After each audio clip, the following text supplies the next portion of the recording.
La troisième propriété. La troisième propriété, c'est montrer que, par exemple, soit un lambda appartient à R. On veut montrer que lambda f appartient à l'ensemble des fonctions intégrables au son de Riemann sur l'intervalle AB.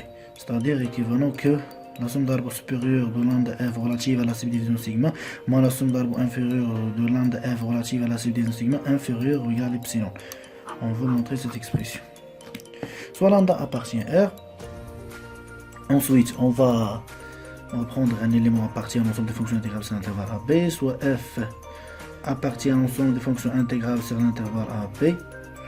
Il faut écrire la définition, donc équivalent quel que soit epsilon positif. Il existe une subdivision appartient à l'ensemble des subdivisions possibles sur l'intervalle AB, telle que la somme d'arbres supérieure de f relative à la subdivision sigma moins la somme d'arbres inférieure de f relative à la subdivision sigma inférieure ou égale à epsilon. Ça c'est sigma.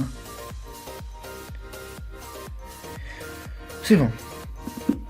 Je vais faire un autre rappel. Rappel, nous avons dit que f de x inférieur ou égal à sup de f de x sur l'intervalle xi moins 1 xi. Je vais multiplier par lambda. Mais faites attention, il faut que, si vous voulez multiplier avec lambda, il faut que lambda est positif. Donc, si lambda est positif, donc on va faire ici R étoile plus. Donc ça marche. Donc lambda f de x. Si lambda est négatif, il faut changer le signe. Donc lambda f de x inférieur ou égal à lambda fois sup de f de x sur l'intervalle xi moins 1 xi. Moi je vais faire ça, non, c'est lambda positif. Lambda négatif c'est la même chose. Il faut seulement multiplier, inverser le sens, vous trouvez la même solution que lambda positif. Le problème c'est lambda, c'est lambda égale 0, mais c'est pas maintenant. On va voir pourquoi c'est lambda égale 0. Donc lambda f de x inférieur ou égal. Maintenant je vais faire entrer le sup, donc le sup de lambda f appliqué à x sur xi moins 1 xi inférieur ou égal à lambda fois sup de f de x sur l'intervalle xi moins 1 xi. On va garder cette expression. Et la même chose pour l'inf. Donc l'inf de lambda f de x sur l'intervalle xi moins 1 xi est supérieur ou égal à lambda fois l'inf de f de x. L'inf de f de x. L'inf de f de x sur l'intervalle xi moins 1 xi. C'est bon. Alors on va utiliser ici deux propriétés pour montrer cette expression.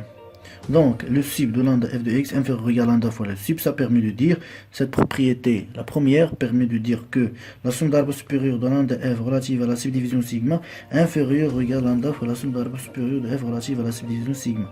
Et la deuxième propriété permet de dire que la somme d'arbres inférieure de lambda f relative à la subdivision sigma supérieure ou égal à lambda fois la somme d'arbres inférieure de f relative à la subdivision sigma. Donc je vais multiplier ici par moins 1 et je fais la somme. Donc je vais tomber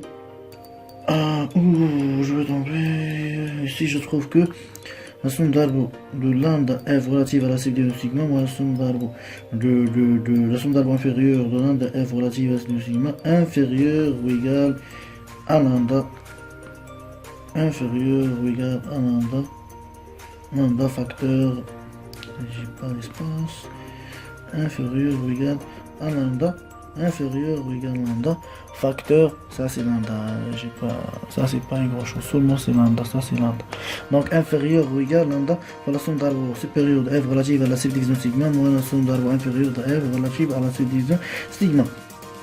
Ça, nous avons dit que c'est inférieur ou égal à epsilon, inférieur strictement inférieur, la même chose, inférieur ou égal à epsilon. Donc mais il faut éliminer lambda. Donc on va diviser par lambda ici. Donc on va revenir en arrière et on va changer epsilon par epsilon sur lambda. Donc il faut que lambda différent de 0. C'est pour ça que j'ai dit il faut éliminer le 0. Donc on va faire lambda étoile. Et on va diviser par lambda. Epsilon par lambda, epsilon par lambda. epsilon par lambda, epsilon par lambda, epsilon par lambda, ça marche. Donc on va simplifier, il reste inférieur à epsilon. Donc la somme d'arbres supérieurs, c'est l'implication d'arbres supérieurs de lambda f relative à la subdivision sigma moins la somme d'arbres inférieurs de lambda f relative à la subdivision sigma inférieure ou égale à epsilon. Avec lambda appartient R étoile plus. D'abord on va voir le problème si lambda égale 0. Si lambda égale 0, si lambda égale 0 implique. Si lambda égale 0, si lambda égale 0, alors lambda fois f égale 0. Et nous avons montré que la fonction nil appartient à l'ensemble des fonctions intégrables sur l'intervalle AB. Donc, quel que soit lambda, pour R étoile moins, c'est la même chose. Il faut seulement multiplier par moins 1, avoir tac tac, et vous tombez sur la même chose. Donc, quel que soit lambda appartient, à R, lambda f appartient à l'ensemble des fonctions intégrables au son de Riemann sur l'intervalle AB. Donc, toutes ces propriétés, c'est-à-dire trois propriétés, permet de dire que l'ensemble des fonctions intégrables sur l'intervalle AB. Donc, on fait ainsi. Donc, l'ensemble des fonctions intégrables sur l'intervalle AB et est un sous espace vectoriel, donc c'est un espace vectoriel.